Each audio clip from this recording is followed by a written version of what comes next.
C'est un comeback inattendu. Il était absent de la scène politique depuis 2019. Ilyas El Omari est de retour. L'ancien homme fort du PAM et ex-président de la région Tanger-Tétouan Al-Hoceima souhaite se consacrer aux médias et n'exclut plus un retour dans l'arène politique. Un retour avec un nouveau physique, place à un look plus jeune avec une veste british, un look qui ne cache pas un passé marqué par des coups de maître et des erreurs. Passage au scan. Je suis Landry Benoît, vous écoutez Le Scan, le podcast actu de Tel Quel.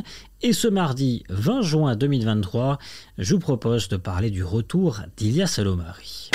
كانت هذه المدة ربما 5 سنين أو أكثر كانت مهمة في حياتي الشخصية. قلبت على راسي. Des yeux doux au PAM et un retrait de la vie politique par choix personnel, voilà comment résumer l'interview d'Ilyas El Omari au sein de l'émission Entrevue particulière chez nos confrères d'Express. Durant 1h30, l'ex-homme fort du Parti du Tracteur a juré ne pas avoir quitté sa formation politique en colère, mais en choix personnel. Il a juré avoir toujours été lucide sur les chances du succès de sa formation lors des législatives en 2016. Je ne souhaitais pas prendre la place de quelqu'un d'autre et je ne visais pas la présidence du gouvernement car j'étais convaincu que nous ne serions pas en première position, a-t-il notamment déclaré. Et si Ilyas El Omari estime qu'il n'a pas divorcé du Parti du Tracteur, il estime également que le PAM a un avenir pour contribuer à la transition de la réalité actuelle vers une réalité meilleure, ce sont ses mots. Néanmoins, il affirme vouloir pour l'instant se concentrer sur Cap Radio, la radio tangéroise dont il est l'actuel directeur. Un poste qui l'empêche, dit-il, de revenir directement en politique. Son désir est donc de faire de cette radio un média indépendant, capable de maintenir une distance vis-à-vis des acteurs politiques impliqués. Ce sont, là encore, ces termes. Sur son retrait de la vie politique il y a 5 ans, c'est donc bien un choix personnel et une conviction de revoir les erreurs qu'il a commises et de réparer ce qui peut être réparé. Alors quelles erreurs et quels coups de maître également d'Ilyas El Omari? Je vous propose de passer en revue les 10 moments forts de sa carrière politique. Mais d'abord, une question, qui est Ilyas El Omari ?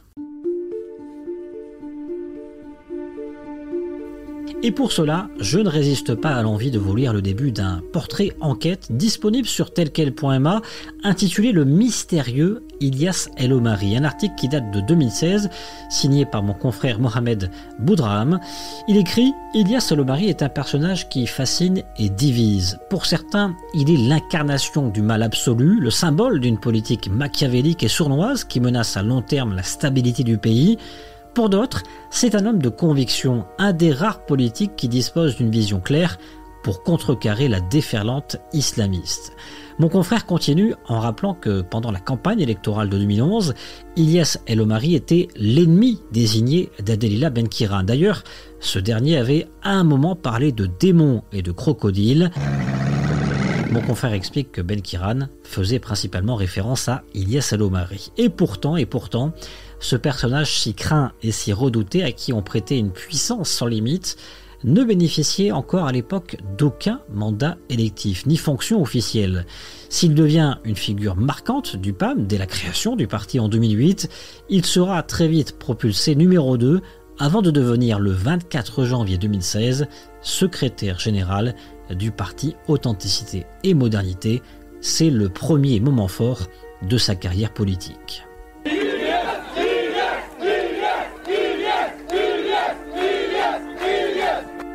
Ce 2 janvier 2016, Ilyas El Omari devient donc le secrétaire général du PAM lors d'un congrès national qui réunit plus de 3500 congressistes, chefs de partis politiques, marocains et étrangers. Une élection sans surprise, il était le candidat unique pour prendre les rênes du parti d'opposition. Déjà président alors de la région Tanger-Tétouan Al-Hoceima, il est élu à main levée, plébiscité par les militants après le retrait du président sortant Moustapha Bakouri. Deuxième temps fort, nous sommes toujours en 2016. C'est le débat sur la légalisation du cannabis qu'il impose. Warning. The Surgeon General warns. En mars de cette année, Ilyas El-Omari suscite en effet la polémique lors d'un colloque international sur le cannabis à Tanger. Il se positionne en faveur de la légalisation, notamment à des fins thérapeutiques et médicinales. Ilyas El-Omari estime que la politique de la prohibition du cannabis est un échec. Il demande également l'amnistie pour les cultivateurs de cannabis qu'il évalue à 80 000. Une sortie qui fera couler beaucoup d'encre alors que les élections législatives se profilent. 2 mois plus tard, El-Omari est ciblé avec encore plus de véhémence de la part du PJD, alors aux commandes, au pouvoir. C'est le 3e événement fort de sa carrière politique. Nous sommes le 18 mai 2016. Ilyas El-Omari participe à la tournée royale en Chine.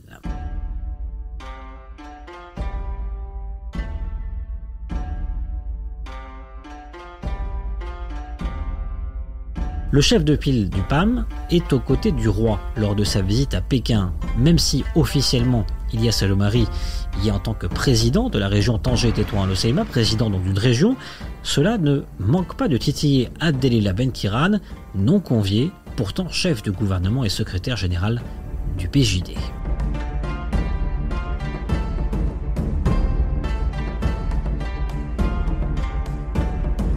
Quatrième événement, c'est le lancement d'une campagne novatrice. Le 8 août 2016, le PAM lance son site d'information. Il propose des conférences, des interventions de membres du parti, une web TV, une radio, dans l'objectif de se préparer aux élections du mois d'octobre. Mais au cours du même mois, le parti d'Ilyas El-Omari doit démentir une rumeur. Aziz Arnouch, ministre de l'Agriculture et de la Pêche, serait candidat sous ses couleurs pour les élections du 7 octobre. Une petite pierre dans un jardin bien fleuri. 5e événement, le PAM arrive 2e aux élections législatives de 2016.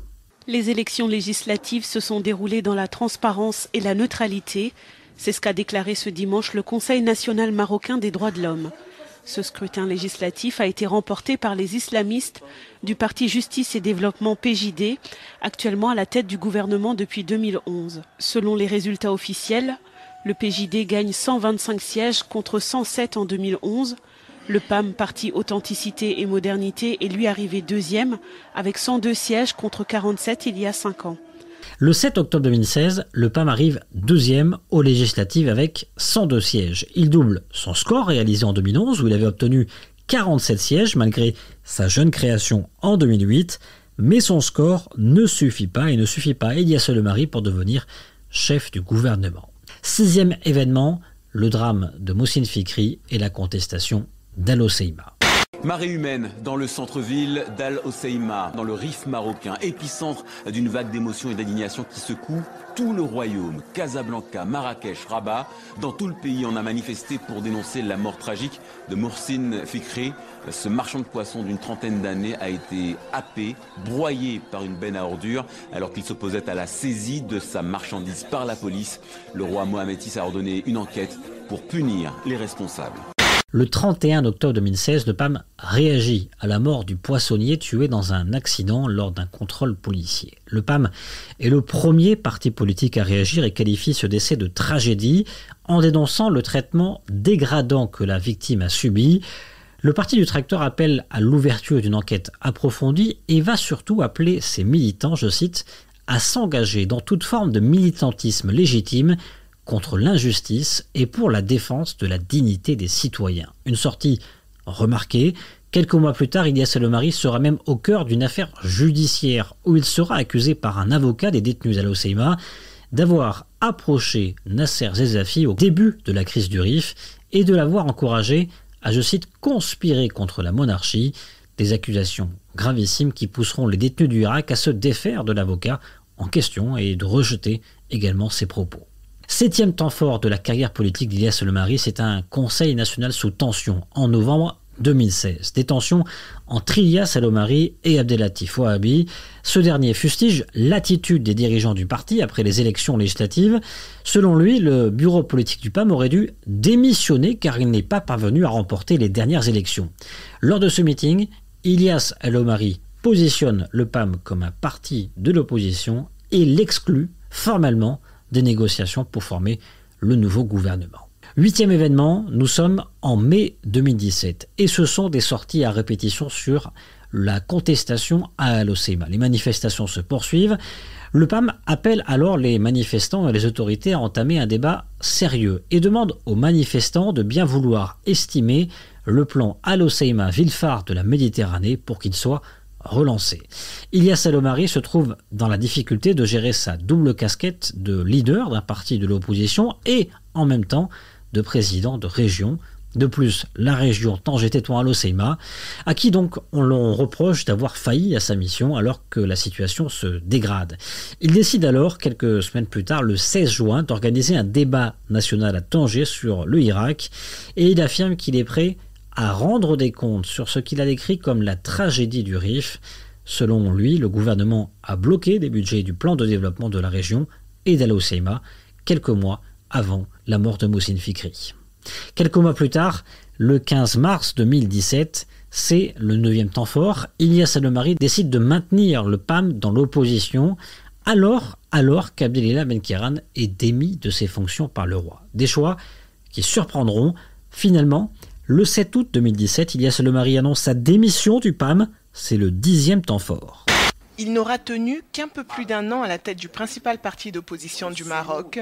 Dans un communiqué publié lundi, Ilyas El-Omari, secrétaire général du PAM, le parti Authenticité et Modernité, a annoncé sa démission.